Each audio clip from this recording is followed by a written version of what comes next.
What is up everyone, it's PWilhelm with another Diablo 3 build guide video for Season 18. In this video I want to cover the starter set build for the wizard. This build will help you to get the equipment for your end build, and that can be the Fierce or the Star Impact set, but that choice is yours. If you are new on my channel, make sure you are subscribed and turn on a notification to stay up to date with the Diablo 3 content.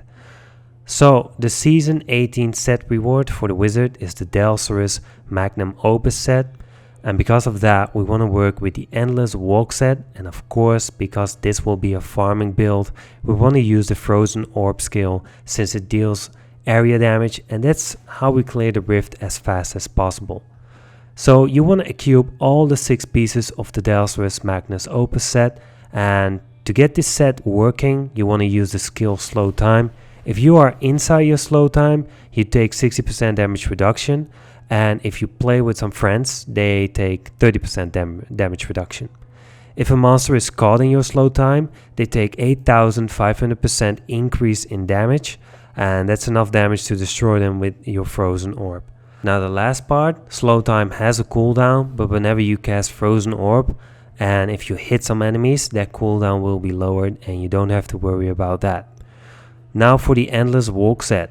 We don't want to use this for the damage reduction, but for the damage increase while we are standing still and spamming Frozen Orb. But damage reduction is always useful. For our weapon, Unstable Scepter will be our weapon, and it's also very important for this build since it will increase the damage of your Frozen Orb, and its explosion will trigger another Frozen Orb, so monsters will take double damage. Strong Arm Braces will be the best braces for this build because it will give you 20% increased damage against enemies who are hit by your Black Hole skill. Orb of Infinite Depth will also increase our damage whenever we hit a monster with Explosive Blast, and to make this item more special, your damage reduction will be increased by 20%, and this can also stack up to 4 times. If you think you don't need it, you can also put Triumvirate inside this slot. Change your Explosive Blast skill to teleport and use the Ingrium inside your Canized Cube to be a lot more mobile, but you will lose 5% more damage because of your passive skill, Elemental Exposure, and of course the Orb of Infinite Death passive. So Witching Hour is the only bell that can roll attack speed and critical chance. For that reason we will use it. For our last slot, we will be using the Conventions of Elements. When this turns on cold damage, you will be destroying the monsters inside the rift. For the legendary gems, Zeiss Stones of Vengeance is a multiplier, and because of the range of Frozen Orb, you can easily get the most damage out of this. Bane of the Trap will deal additional damage. The gem will proc itself. The only thing you have to do is equip it in your ring or necklace, whatever. And for the last slot, Bane of the Powerful or Bane of the Stricken. Bane of the Powerful for the overall damage after you kill an elite, and this will also give you a little bit more toughness. If you want to push this build in the Great Rifts, then you have to switch to Bane of the Stricken for the longer fights. Now for the gems that we want to put in the gears, you put everywhere a yellow gem. So in your armor, in your headgear, and in your legs. You want to make a socket in your weapon and put a green gem inside it. And that's it. Now for the Canized Cube. Triumvirate. When you cast a signature spell, something like Shock Pulse, then the damage of your Frozen Orb will be increased by 375%. Illusory Boots will help you with a lot more mobility, and since we are not using teleport, we want to make sure we are not getting stuck inside a group of monsters and that we die. And as last, Halo of Carini. This is my most favorite item inside Diablo 3 just because it's for the wizard and it's just making sure that you are pretty much unkillable.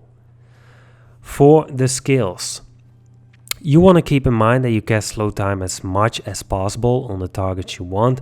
Slow Time will also slow the enemies and it will give you some damage reduction. This is the best time to cast Explosive Blast, and this will activate Orb of Infinite Death. which is giving you more damage reduction and some damage increase. Keep in mind that you also want to make sure that your storm armor is active, because this is activating Halo of Carini, and that gives you 80% damage reduction. So now that we covered that, we want to deal some damage. So to deal damage, we want to cast Shock Pulse. This will activate Arcanized Cube item Triumvirate, which is increasing the damage of Frozen Orb. To get the most damage out of Frozen Orb, you want to make sure that the enemy is inside your slow time skill, because those monsters will get 8500% increased in damage. And because of our legendary gem, Sidestone's Vengeance, we want to make sure that we have a lot of distance between the monsters and you. If you feel like you need more damage or damage reduction, you can always cast Black Hole Spellsteal. This will give you damage, or you can use it defensively and you can escape, because Black Hole will capture the monster for a few seconds.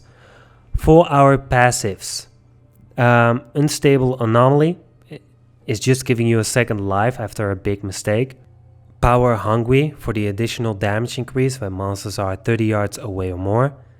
Unwavering Will, you can use it defensively or for the increase in damage, but you will get both of them if you are standing still for too long. And as last, Elemental Exposure will increase your damage by 5% for each different element you cast. We got Explosive Blast, which is fire damage.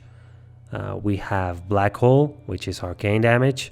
We got Storm Armor, which is lightning damage. And of course we have Frozen Orb, which is cold damage. This means 20% increase in damage for 5 seconds.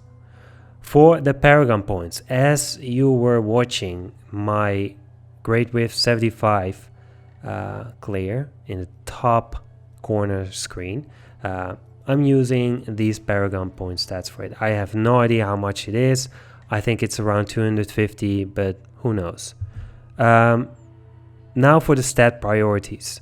So this build focuses on area damage, and that's it. So for the headgear, intelligence, critical chance, arcane damage. Shoulders, intelligence, vitality, area damage, life percent. Armor, intelligence, vitality, reduced damage, armor. Necklace, critical hit damage, critical hit chance, cold damage. Hands, critical chance, critical damage, area damage, attack speed. Belt, intelligence, critical chance, attack speed. Braces, intelligence, critical chance, cold damage, life per hit. Both of the rings, you want critical chance, critical damage and area damage, and on the compass rose you want to add intelligence. Legs, intelligence, vitality, armor. Weapon, weapon damage, percent damage, intelligence, area damage. Boots, intelligence, vitality, arcane orb damage, armor. Offhand, high damage, intelligence, critical chance, arcane power on critical hit. So that was it for this video. I hope you enjoyed this video. If you did, leave a comment, like and subscribe. Turn on the notification, it's next to the subscribe button. If you want to help me to grow this YouTube channel, then share my video with your friends. And then I will see you in the next video. Peace.